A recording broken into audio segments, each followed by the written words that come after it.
Out and off from the 2-mile start for Division 2 of the Try Racing TV for free. Now, EBF National Hunt Novices Hurdle. Sholokjack jumps off right at the back in a bid to get him to settle as Rossbay Strand leads Bridge Road down to the first of the 9 flights. Follow Your Arrow and Chase Outlaw are giving pursuit. Then follows Persevering as they all clear the first flight. Sholokjack has settled nicely in the rear. Where's Hector also in the rear division along with Johnson's Blue as they clear flight number 2. Johnson's Blue now right at the back. Rossbay Strand chased by Bridge Road on their way down to the 3rd, and they're a few lengths clear of Follow Your Arrow and Chase Outlaw jumping the 3rd after those Persevering who jumped into the path of Right Said Ted. At the other end of the field, there's a reminder or two administered to Land of My Delight, who's dropped back into the last pair. The front pair now a dozen lengths clear. Rossbay Strand and Bridge Road at the top of the hill, with Follow Your Arrow leading the chasing group ahead of Chase Outlaw and Persevering. Right Said Ted is between runners. Sholokjack is steadily moving through the field with Where's Hector up sides. They're followed down the hill by Not Another One, Fenland Tiger, Land of My Delight, and Johnson's Blue in the rear. Levelling off to the first of 3 hurdles in the back straight. It remains Rossbay Strand from Bridge Road, a length and a half down in second. 8 lengths to Follow Your Arrow, who's isolated in 3rd, jumping the first in the back straight. Then a gap of 4 or 5 lengths to Right Said Ted and Persevering, who jump in advance of the improving Sholokjack and Where's Hector as they close in on the middle flight down the back. Rossbay Strand from Bridge Road. The gap between the front pair now about 3 lengths. 10 lengths to Follow Your Arrow. Sholokjack has moved into 4th place at the 5th flight as the leaders jump the last on the far side where Bridge Road made a mistake. Sholokjack is about to move up sides, Follow Your Arrow. Chase Outlaw, who lost ground very quickly in the back straight, was pulled up before the 4th last as the leaders prepare to go into the turn. Rossbay Strand, Bridge Road remain clear of Follow Your Arrow, who is reducing the deficit. Sholokjack is 2 lengths off him, a length up on Right Said Ted and Where's Hector, and they're getting well strung out in behind those. Not Another One is next. Persevering has lost several positions, now in the last quartet, in front of Land of My Delight and Johnson's Blue, and Fenland Tiger is now last of all. Top of the home straight with 3 to jump as they prepare to swing in. Rossbay Strand from Bridge Road, Follow Your Arrow, Sholokjack, Where's Hector, the front 5. Not Another One swings in 6th as they close in on the 3rd from home. Rossbay Strand by 3 lengths to Bridge Road. Sholokjack moving into 3rd on the outside of Follow Your Arrow as they jump 3 out, where Bridge Road made another mistake when weakening and now loses 2nd. Where's Hector's back in 5th, nothing making headway from the rear as Rossbay Strand leads Sholokjack by a couple of lengths over the penultimate flight. Follow Your Arrow plugging on the inside. Where's Hector's got the better of Bridge Road, who's on the retreat. Between the last 2 flights, Harry Skelton yet to move on Sholokjack, who ambles up alongside Rossbay Strand as they jump the last. They touch down together with a furlong on the flat to go. Sholokjack just drifting towards the stand side, but now getting firmly on top. Where's Hector staging a late rally, but Sholokjack will win without coming off the bridle by a couple of lengths. Where's Hector staying on in 2nd in front of Follow Your Arrow. Rossbay Strand faded late on, and they finished clear of Bridge Road and Not Another One.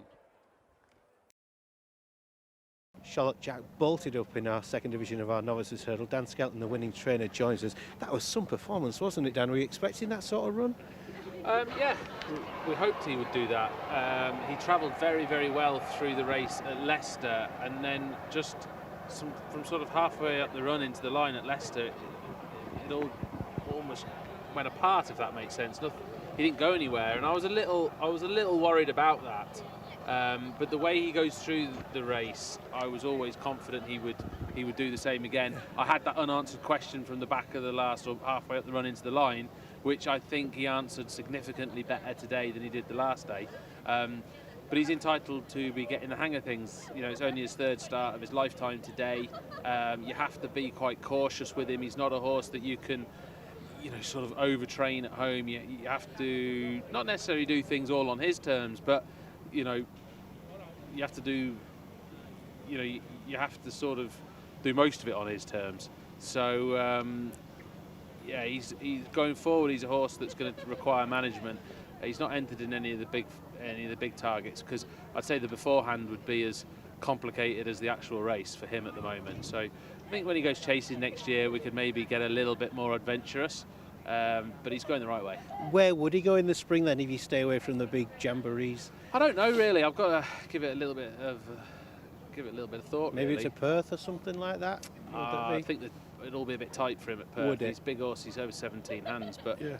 I don't know. I really don't know. And he's not a horse that we've thought that we would need to sort of ask big questions as a hurdler. Yeah. So I'll have a chat with Jared and Noel, and who manages his horses a bit for him, and sort of see what we think. But it's clearly got a big engine, you know. So hopefully he'll continue to go the right way. I'm always intrigued how horses are sourced. You've got some great contacts around, haven't you, with these bloodstock people? What was it that first attracted you to him? I've got to be honest with you, I inherited this horse in the summer. Right. So 75 grand, wasn't it? No, I didn't buy him. Right. No, I just inherited him in the summer. He just came with a few others of Jared. So I actually didn't.